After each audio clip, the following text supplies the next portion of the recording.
बिस्मिल्लाहिर्रहमानिर्रहीम। अस्सलाम वालेकुम।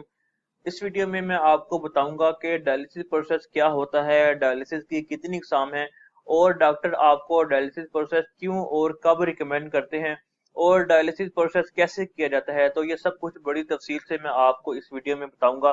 तो उससे पहले ये सारा प्रोसेस समझने के लिए मैं आपको एक छोटी सी मिसाल देता हूँ कि अगर आपके पास मोटरसाइकिल, गाड़ी या कोई भी व्हीकल है तो आप उस व्हीकल को चलाने के लिए उसमें फ्यूल का इस्तेमाल करते हैं, उसमें फ्यूल डालते हैं।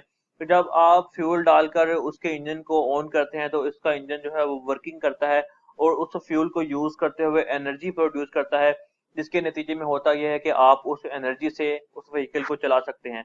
तो ये सारा प्रोसेस होने के बाद आखिर में जो वेस्ट मटेरियल जिसे हम धुआं बोलते हैं वो उस व्हीकल से बाहर निकल जाता है। तो जो लोग किडनीज पेशेंट्स यानी गुर्दों के मरीज होते हैं उनमें भी फासद मादे यानी urea, creatinine, excess of sodium, potassium chloride होते हैं। ये इंसानी जिस्म के अंदर फासद मादे बनते हैं। इनको जिस्म से बाहर निकालने के लिए हमारे जिस्म के अंदर दो गुर्दे, दो किडनीज होती हैं, एक दाएं जानिब और एक बाएं जानिब, जो कि लगातार 24 घंटे काम करते हैं। यानी जब इंसान पैदा होता है उसके पैदा होने से लेकर आखिर तक, उसकी मौत तक, ये गुर्दे लगातार काम करते रहते हैं, क्योंकि हमारे जिस्म को हर वक्त एनर्जी की जरूरत रहती है और मेटाबॉलिज्म लगातार काम करता है।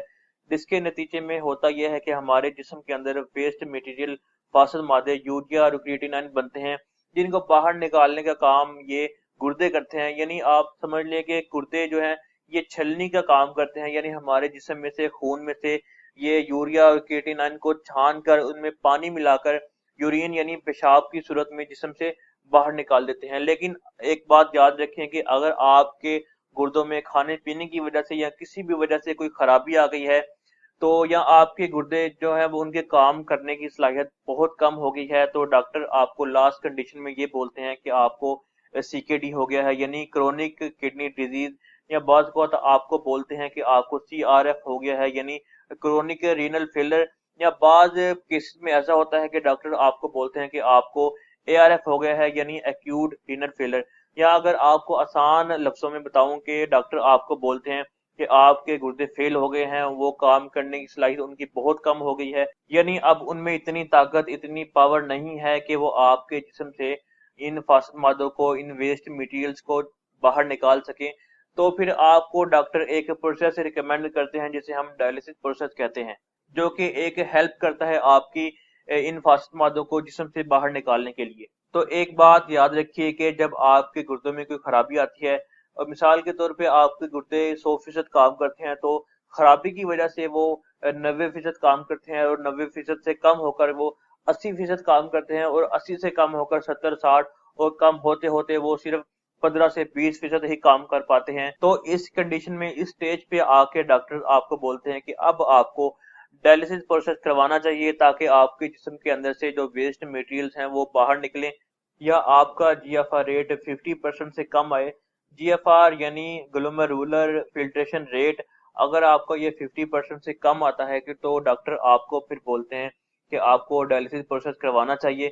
अब आपको मैं थोड़ा सा बताता हूँ कि जीएफआर रेट क्या होता है। जीएफआर एक टेस्ट होता है जो कि किडनीज के जरिए किया जाता है। जीएफआर एब्रीवेशन है ग्लोमेरुलर फिल्ट्रेशन रेट। तो इसमें जो वर्ड है ग्लोमेरुलर, ये निकला है ग्लोमेरुली से। तो मैं आपको बताऊं कि ग्लोमेरुली जो है ये हमारे जिस्म के अंदर, गुर्दों के अंदर छोटा सा एक फिल्टर होता है जिसका काम है छानना, यानी खून से जो फासद मादे हैं, यूरिया, क्रिएटिनाइन, उनको छान कर बाहर निकालता है। तो ये सिर्फ छलनी का काम करता है, ये जो फिल्टर है, तो जिसको हम ग्लोमेरुली कहते हैं। तो इस टेस्ट में ये चेक किया जाता है जो हमारे जिस्म के अंदर ग्लोमेरुली फिल्टर है, ये 1 मिनट में खून में से कितने फीसद यूरिया और क्रिएटिनाइन को बाहर निकालता है।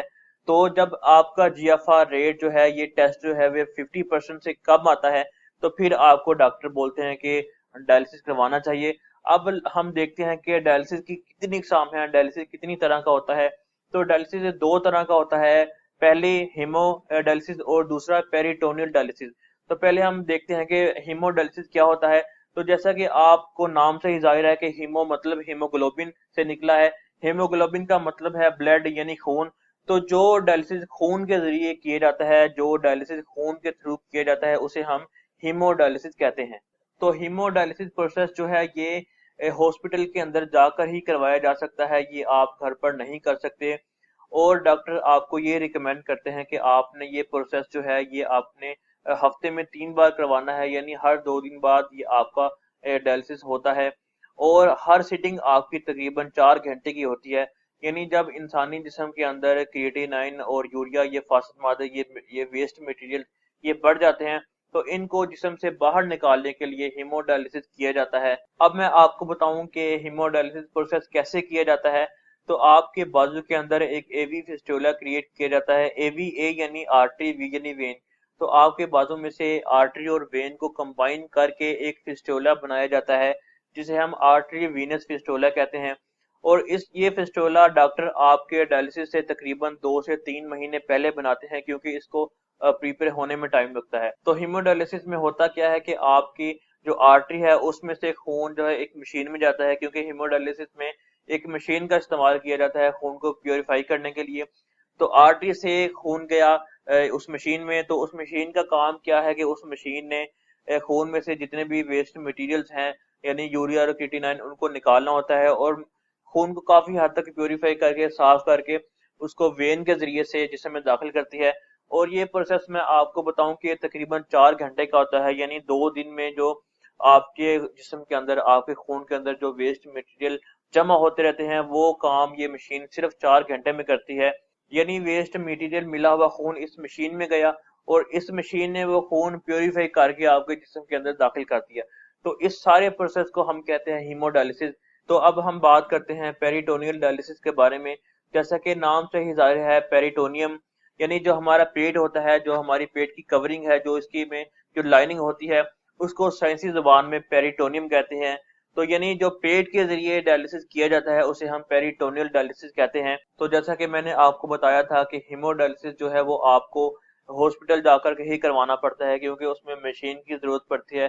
तो उसके मुकाबले में पेरिटोनियल डायलिसिस ये आप घर पर भी कर सकते हैं, क्योंकि इसमें आपको मशीन की जरूरत नहीं होती। अब पेरिटोनियल डायलिसिस में होता क्या है कि आपके पेट के अंदर पेरिटोनियल कैविटी होती है, उसके अंदर खून का मुकम्मल तौर पे साफ किया जाता है। यानी एक डायलिसिस सॉल्यूशन होता है जिसको पेरिटोनियम में ब्लड के जरिए से दाखिल किया जाता है, और वहां पर ही खून को मुकम्मल तौर पे साफ करके वेस्ट मटेरियल जो पूरा का पूरा होता है उसको जिस्म से, यानी पेट से बाहर निकाल लिया जाता है। इस तरह आपके पेरिटोनियम यानी पेट के जरिए से जो डायलिसिस किया जाता है उसे पेरिटोनियल डायलिसिस कहते हैं। लेकिन ये बात याद रखी जाए कि डॉक्टर आपको ज्यादातर हीमोडायलिसिस ही रिकमेंड करते हैं, क्योंकि पेरिटोनियल डायलिसिस की निस्बत हीमोडायलिसिस ज्यादा मौसर है, ज्यादा अच्छे रिजल्ट देता है। तो आपको इसलिए डॉक्टर ज्यादातर हीमोडायलिसिस ही रिकमेंड करते हैं। तो यहाँ अगर बात की जाए होम्योपैथिक मेडिसिन की, तो होम्योपैथिक मेडिसिन में इतनी ताकत, इतनी पावर होती है कि आपके जो गुर्दे फेल हो चुके हैं या उनके काम करने की सलाहियत बहुत कम हो चुकी है, या अगर उनका जीएफआर रेट 50% से कम आता है, तो ये उसको रिकवर करने की पूरी ताकत रखते हैं। और मैक्सिमम केसेस में ऐसा ही होता है कि आपके गुर्दे मुकम्मल तौर पर आस्ता आस्ता रिकवर हो जाते हैं और आपको डायलिसिस की जरूरत नहीं पड़ती। और अगर आप ऑलरेडी डायलिसिस करवा रहे हैं तो आपको तब भी लाजमी साथ होम्योपैथिक मेडिसिन यूज करनी चाहिए, क्योंकि इससे ये फायदा होता है कि आपके गुर्दे जो हैं वो, क्योंकि उनके काम करने की सलाहियत बहुत ही कम होती है, 10 से 15% होती है, तो ये उनको काफी हद तक रिकवर कर सकते हैं। जो आपकी जो डायलिसिस जो हफ्ते में 3 बार होता है, इनका ड्यूरेशन बढ़ जाता है। और आस्ता आस्ता ऐसा भी हो सकता है, ये भी चांसेस होते हैं कि आपके गुर्दे मुकम्मल तौर पर आस्ता से रिकवर होना शुरू हो जाए, मुकम्मल तौर पर ठीक हो जाए और आपकी डायलिसिस से जान छूट जाए।